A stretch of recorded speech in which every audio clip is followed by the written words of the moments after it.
Alright, class. Hello, good morning. Good morning, sir. Alright, so let us start with our discussion, daily prayer. So everybody, please stand up. So all together, please recite the student's prayer. Father, Son, the Holy Spirit, Amen. Heavenly Father, as a student, I offer you all my daily concerns, my quizzes, assignments, situations, and other school activities. Help me overcome my weaknesses and show me my strength, for me to develop my full potential and be a productive member of society. Guide me in all my efforts to achieve my dreams and aspirations, and take good care of my parents, brothers, sisters, teachers, and all the people who care for me. Thank you for sending them to me as a gift. This I ask through Christ our Lord. Amen. Morning, class. Good morning, sir. Good morning, ma'am. You may sit down. So please arrange your chairs properly and take out the pieces of papers under your chairs. So how are you, class? How are you? Very good. Very good. Alright, let's get in here. So that before we proceed with our new topic, we say let us have a quick recap. So who can remind the class of what we have discussed last meeting? Alright, who can remind the class?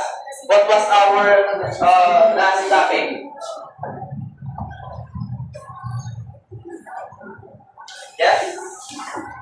Yes, what's your name again? Miss Nieva. Alright, Miss Nieva, can you remind us what we have discussed? It's all about label. Yes, we discussed about label. What about label, class? When we say label, it is a yes? Label. What can you remember about label? How is it any different from electric bill? Of course, it's different. So label. What can you remember about label? Anything in mind? It is a printed program for Broadway musical, not just for Broadway musical cast. It can also be used in the other plays. So not just Broadway musical. So it's good that you can still remember our last topic. So before we proceed with our topic today, let us have a short activity. My presenter is not working. Alright. So our activity for today is, can you read the title? Basketball. Alright, so here's the direction class. As the music starts, the ball will be passed around by you, and whoever has the ball, when the music stops, will answer the following question. What is your biggest dream? And what inspires you to achieve it? So are the questions clear, class? Alright, so allow me to play the music and prepare yourselves.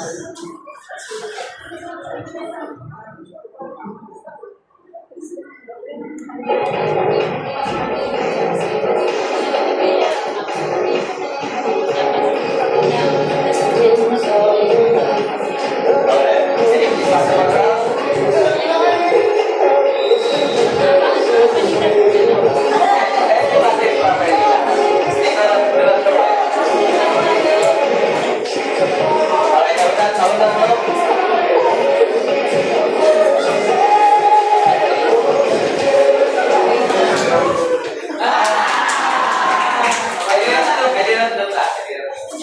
So, Miss Victoria, can you please answer the first question? What is your biggest dream? Last, you said to be a nurse. Your biggest dream is to be a nurse. So, what inspires you to be a nurse?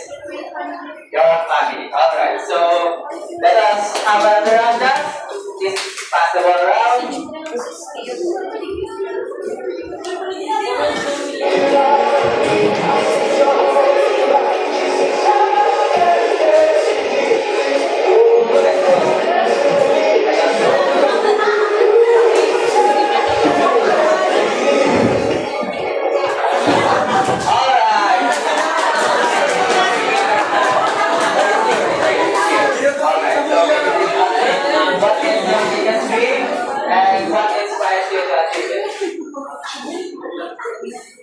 be a businessman. Alright, so what inspires you to be a businessman? Your dad is also a businessman. What kind of business? So fine. It's fine.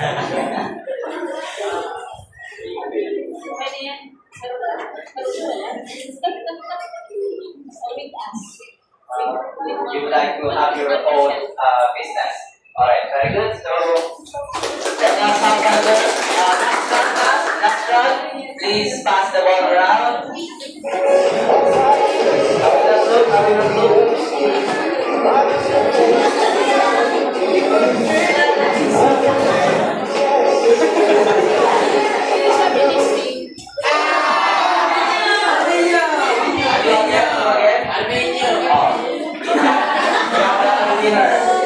What's your name again, please? Alejandro. Alejandro. Alright, Mr. Alejandro. So, what is your biggest dream? To become a chef. Become a chef. So, what inspires you to achieve that dream? Your family. Alright, so please clap your hands for everyone. Thank you for sharing your dream. So, I hope that all of us here have our own dreams. So I am asking this because our topic for today is about a dream. But we have this question class. I know we all have our own dreams, but the question is, thank you, what if our dreams got delayed? What will you do? What will you do if your dreams got delayed? What are you going to do, class? Are you going to... Yes? Yes, Miss Agravante? I will be patient and wait for the right time. You will be patient and wait for the right time. Alright, that's very practical. So, that's the best you can do if your dreams got delayed. You don't need to give up. Yes, you can cry if you want because of frustration, but still you have to be patient because your time to achieve your dream will also come. So let us proceed class with our objectives. Start writing again.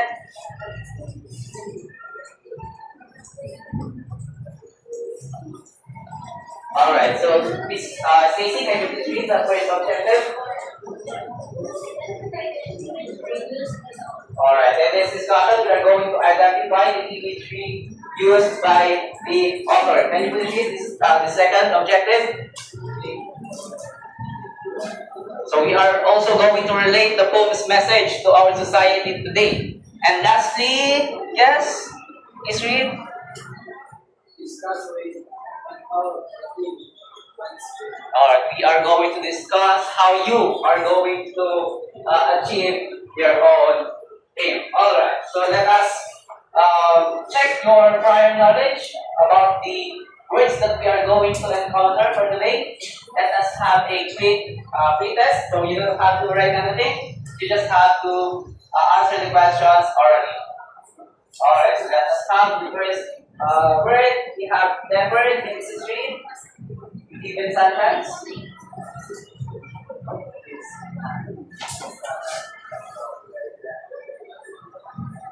It's not to travel abroad or leopard because of the pandemic. So what do you think? That's the answer.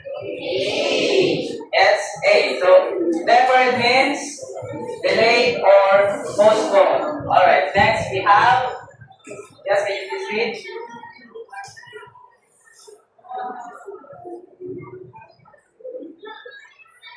Alright, maybe faster as we go forward. So, based on the given sentence class, what do you mean by faster? It's letter B to become worse over time. Alright, that's correct. Third, we have, can you please read?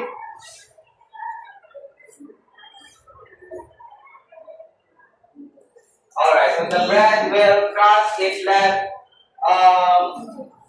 left is open for too long. So cross class means A. Some says B, some says A. So alright, before we answer that, can you still remember in your science class?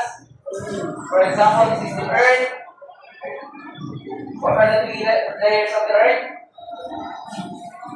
What do you call this? It's the core. The second one is the mantle, and then we have the crust. So the bread with crust, so they have a connection dust. The crust and to form a hard outer layer. Alright, is that clear, class?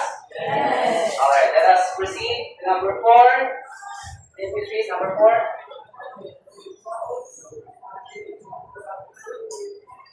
Alright, the also sags in the middle after many years of use. So what will be the meaning of the word sag? See to bend down because of weight. Alright, that is correct. And lastly, the street is Anna.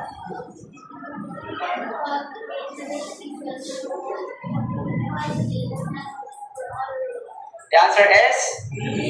Alright, so racism means treating people unfairly because of race. So all these words that we will be encountering upon discussing the poem. So are you ready to read the poem, class? Yes. Alright, so I will provide a handout of the poem. And for I think 2 minutes is enough. Since this is just a short poem. Kindly get one and pass.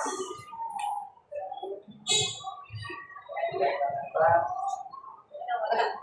Get one and pass.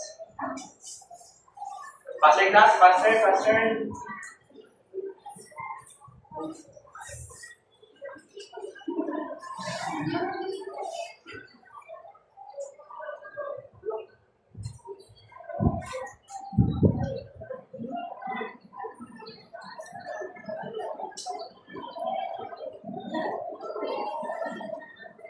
Alright, you have 2 minutes, class, since it's just a short poem. And later on, we will try to analyze what do you think would be the meaning of the book. Preparahan sa kanya ng videos.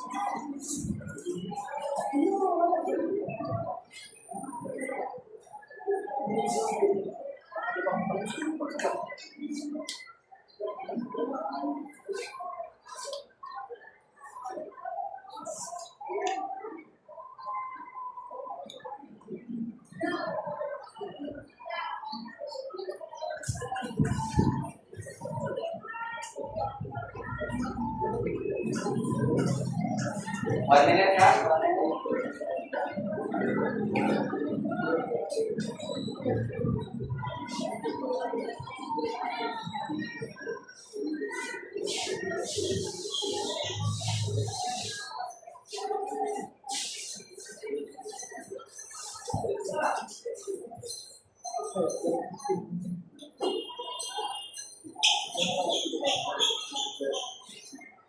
Alright, so time's up.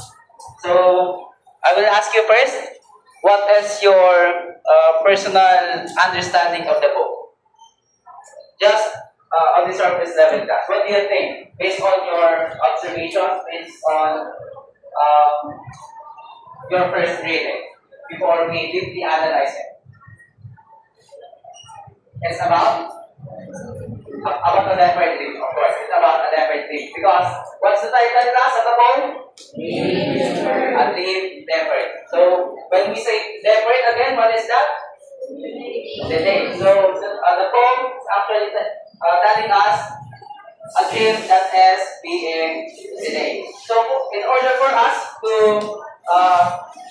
extract the meaning of the poem, let us try to identify first the imagery that were used by the author. So can you still remember, class, what is an imagery based on your past discussions? Anything about imagery that you can remember? You can take a look at your notes. Imagery. Alright, so let me give you a clue. So it was discussed by the time which discussed about simile, metaphor, Ladies and remember?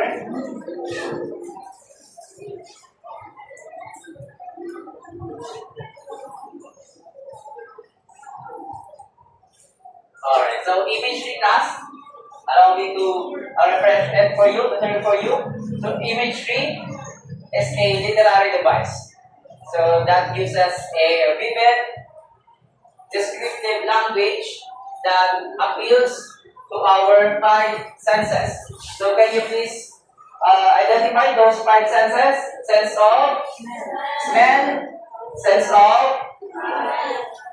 of sight, sense of hearing, sense of taste, and lastly, sense of touch. Alright, very good. Remember, so based on the light, based on the lights in the book, what is, can you identify one imagery used? You can look at the copies of the book. Can you identify? Yes? Like a rotting meat, like a rotten meat, of course. So in what sense does it appeal to us?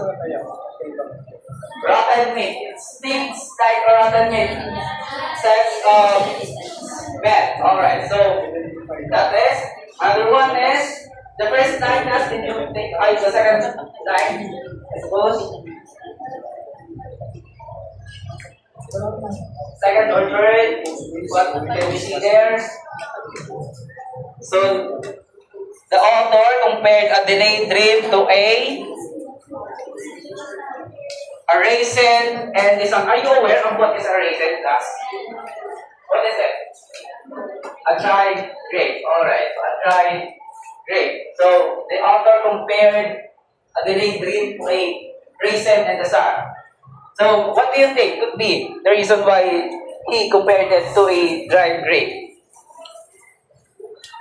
If you are going to describe a raisin, class, how are you going to describe it? Is it still fresh? Because it's already dried up. That's why it's not fresh anymore. So, maybe the reason why the author compared it to a raisin is because, what do you think? Yes, anything? The author compared a delayed dream to a raisin, a dried grape, raisin in the sun. So since you mentioned that a raisin is not anymore fresh, so comparing it to a delayed dream, so when a dream is being delayed, maybe the author wants to tell us that that dream is losing its freshness. So once a dream loses its freshness, we also lose our interest in achieving it. So maybe that's the reason why the author compared it to a raisin in the sun. So is that clear, class? Yes. Alright, next. Aside from the raisin in the sun is followed by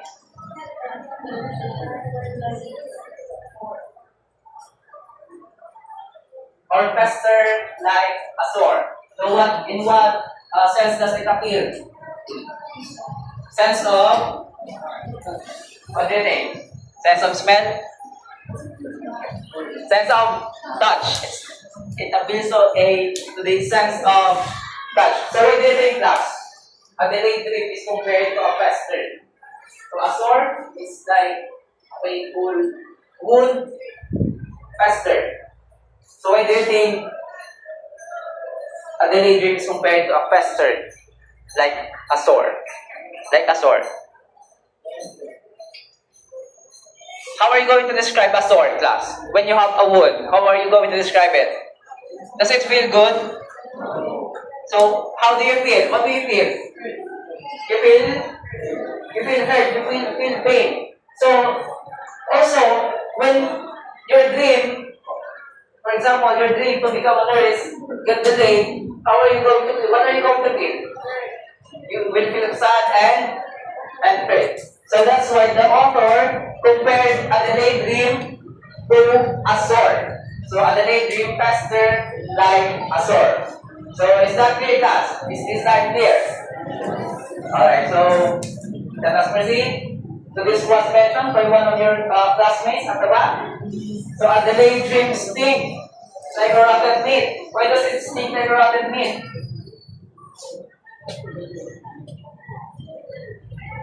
So why do you think the author compared it to a rotten meat? Alright, let us describe again the object. How do you describe the rotten meat?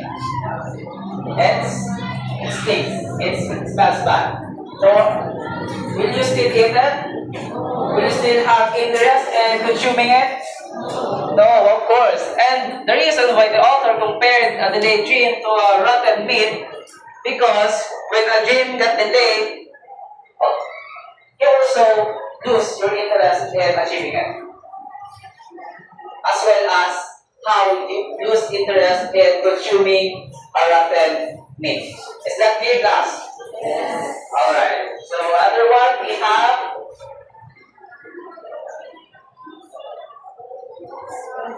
crust and sugar bubbles. Are you aware of, do you know what is a maple syrup, class? It's used in pancakes. So why do you think the author compared it to a syrup? So that one is syrup.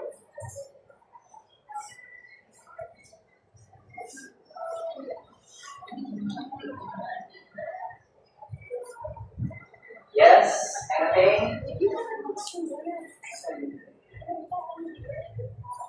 So when, for example, class, when you leave a syrup open, what happens to it? What happens to it? So based on our definition of crust, again, what is crust? To form a hard outer layer. So why did the author compare a delayed dream to a crust? Does a delayed dream become hard to achieve when it is delayed? Do you think that's the reason why? A delayed dream is hard to achieve when it gets delayed. Do you think that's the reason? Yes. It could be the reason. Alright? So it could be the reason. Alright, moving on. Do we have more? Do we have more imagery? Raise your hand please if you would like to answer it.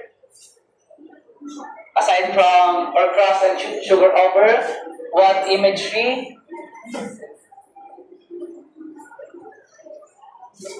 What is the next slide? Please raise your hand. Or cross? Yes? What is it again? It sounds like a heavy load. Alright. Sounds like a heavy load. So in what sense does this appeal to us? Sense of touch? Is it sense of touch? Yes? Sense of, what can you see? Can you smell that? Oh, in what sense does it appeal, class? Sense of, it could be sense of touch, but it is sense of sight. So as you can see, sags means bending down because of a heavy load. So you can see there, a man carrying a boulder sags, his back is bending down. So why do you think a dream delayed is compared to a sags like a heavy load, class? Yes, Miss Memo?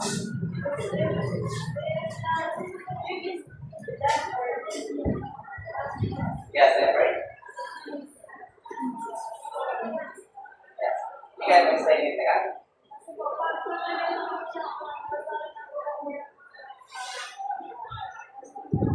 Alright, so the longer our dreams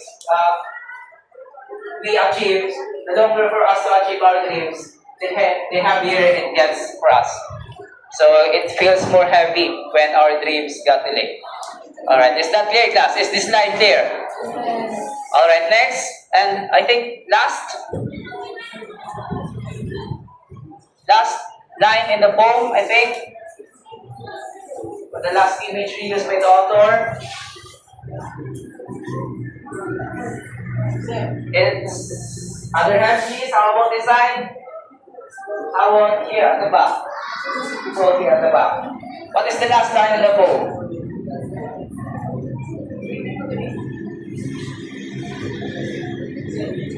Any other hands? Any other volunteers? Let us call other volunteers. Yes? You? Or it does and explode. So, a delayed dream compared to an explosion. What do you think the reason why, class? What do you think is the reason why?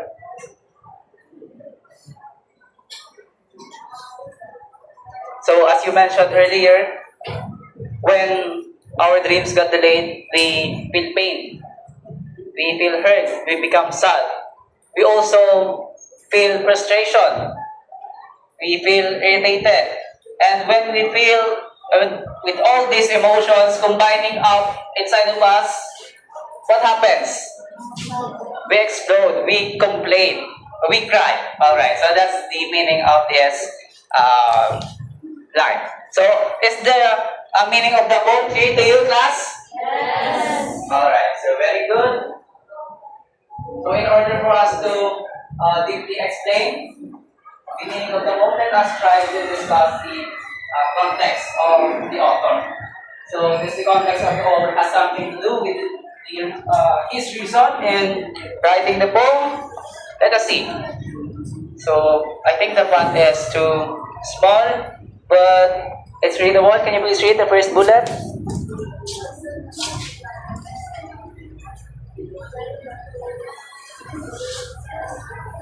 Alright, so who is our author, class? Langston Hughes. Alright, he was an African-American poet, novelist, and playwright. Alright, so can you please read the second bullet? Miss Abapo? Yes, please read the second bullet. The second bullet, he was a living figure.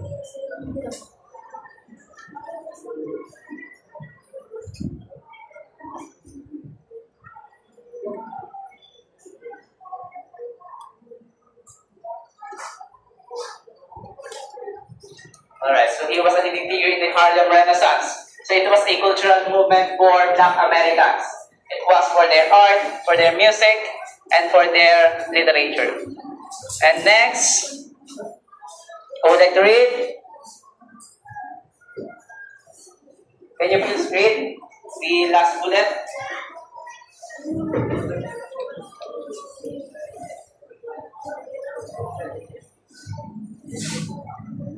Alright, so his works focus on racial inequality. So again, what is the term used for racial inequality? It's racism. So as well as social injustice and dreams of African Americans. So because of racism class and the time of Langston Hughes, there was an extreme racism. When we say extreme, it's too much for Black Americans to experience. For example, one of the example of extreme racism is in terms of education.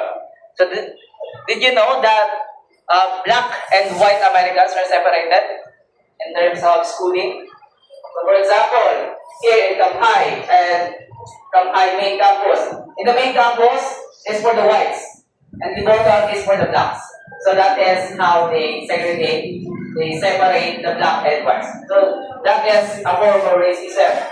So in transportation, for example, we have one bus.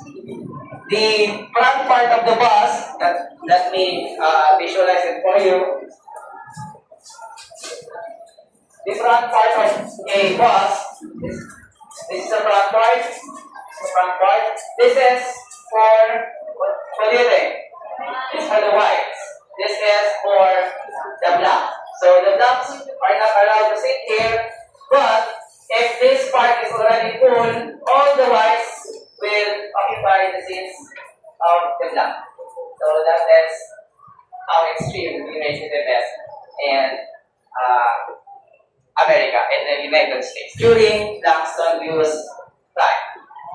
Alright, so with that, moving to the context of the poem, why do you think, class? Why do you think the author wrote the poem? We mentioned about education.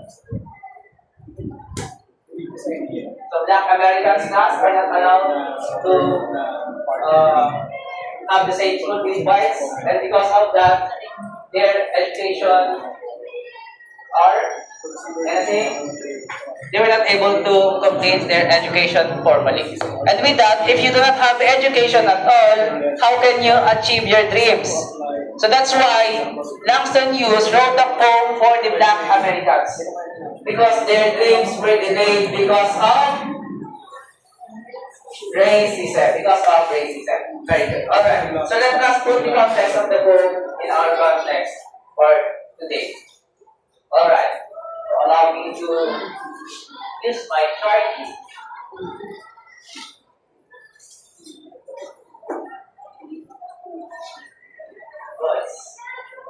Let's get going. Alright, we're done. Next one is this one. Let us look at my presentation. Alright, so in this time, the reasons why the Black Americans are having delayed dreams are first, racism, next, inequality, lack of education. So in your time, class, in today's time, what do you think of the reason why your dreams may be delayed? What is the reason? Let me ask you, a businessman, what do you think of the reason why your dreams might be delayed?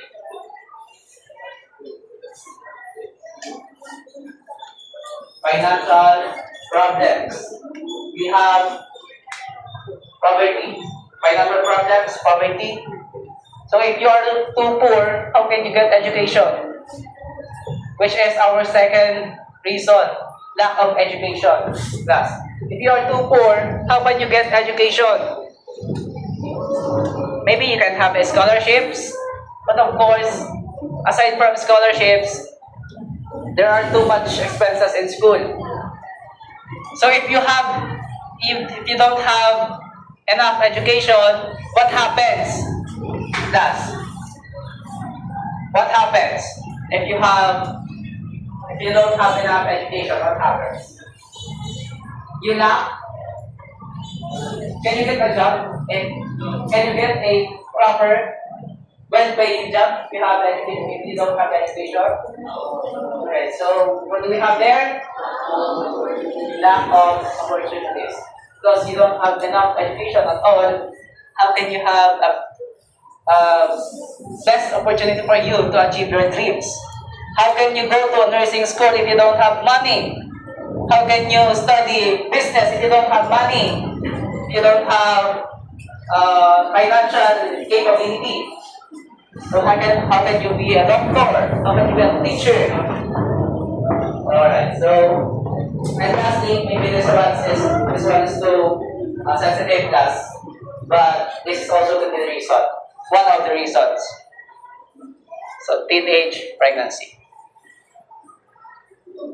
So did you know, class, that 5.4% of Filipina females. What age are you? 21, 22? What age are you, class? I thought we're the same, we're not the same age. You are 14, 15. So 15 to 19. So imagine that, the same age as yours, 15 to 19, or 14, 15, has already given birth to a child. So just imagine that. And 5.4% of them, of the females, ages 15 to 19 people. So for example, let us compute this one.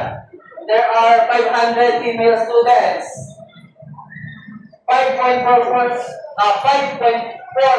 of these 500 female students are already pregnant or already bearing a child. So, how many could that be if you are going to compute? 500, we multiply it by 5.4%, or in, how can you convert this into a decimal point? If you are wondering what this is an English class, and we still have computation, enough of that math, but let us try to discuss class.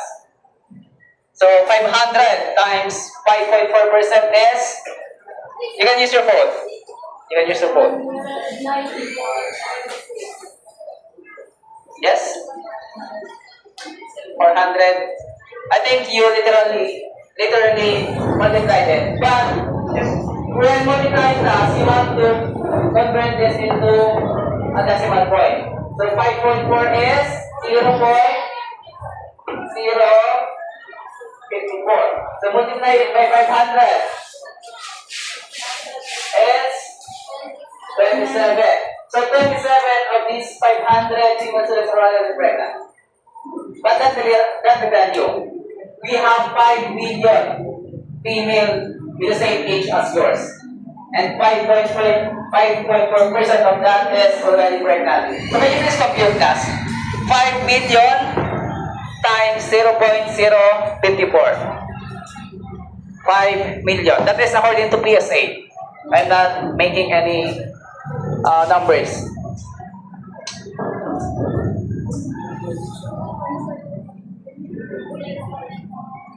270,000. 270,000. This is the number of pregnant women the same age as yours here in the Philippines. So would you like to be part of this? Okay. Very good. Alright, so supposedly we should have an activity. But since we are running out of time, we are going to do that in our next meeting with our highlighting. Alright, so we are going to skip the activity now. Let us proceed to did you learn something today, class? Did you learn something? Yes. About what? About teenage pregnancy? Alright. So what have you learned? And how can you apply your learnings today in your daily living? Practical applications. Based on the poem, based on what we have discussed. Anything, class? Please wake up. Please wake up.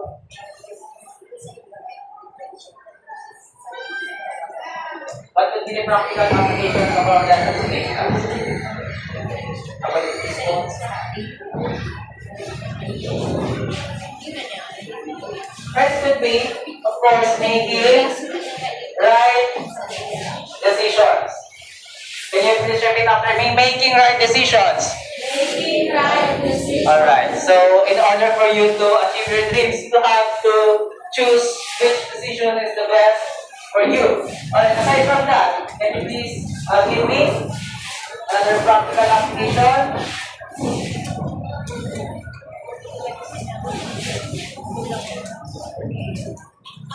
Do you plan to finish school in class? Do you plan to finish your studies? Yes. Alright, so that is another practical application. In order for you to achieve your dreams, your learn to be a businessman, as I said, you have to finish your studies or schooling.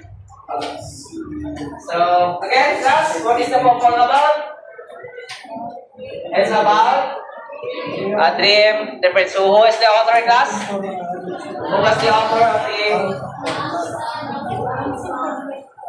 It's Langston. It's alright. So, did we learn something today? Yes. Alright, so if we have learned something, let us have a quick activity to get, I think, in your notebooks, this will be part of your notebooks. Get in your notebooks, class, in your notebooks. 4 and 5 lang ang delay.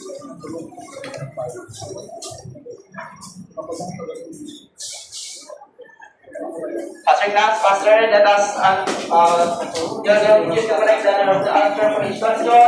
And your answers on your WhatsApp. Alright, number 1.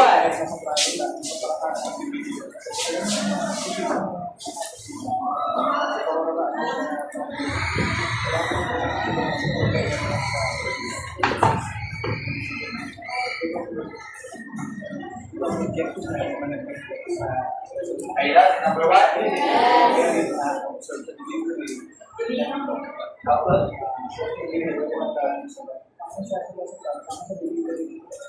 So, answering the correctly and one is correctly. Alright, number 2.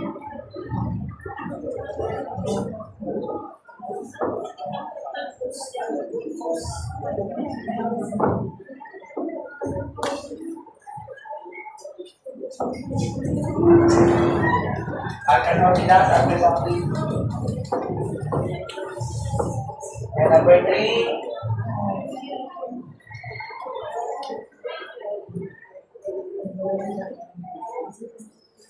We have discussed this. What does explode most likely symbolize in the soul? Does it mean happiness? Are you happy when you dream of the day? Maybe. And fourth, if the number 4 is well discussed, I missed the number 4. So we are going to see number 4, and this is your last question. So why do you think the poem is still relevant to you? Or is it still relevant? Although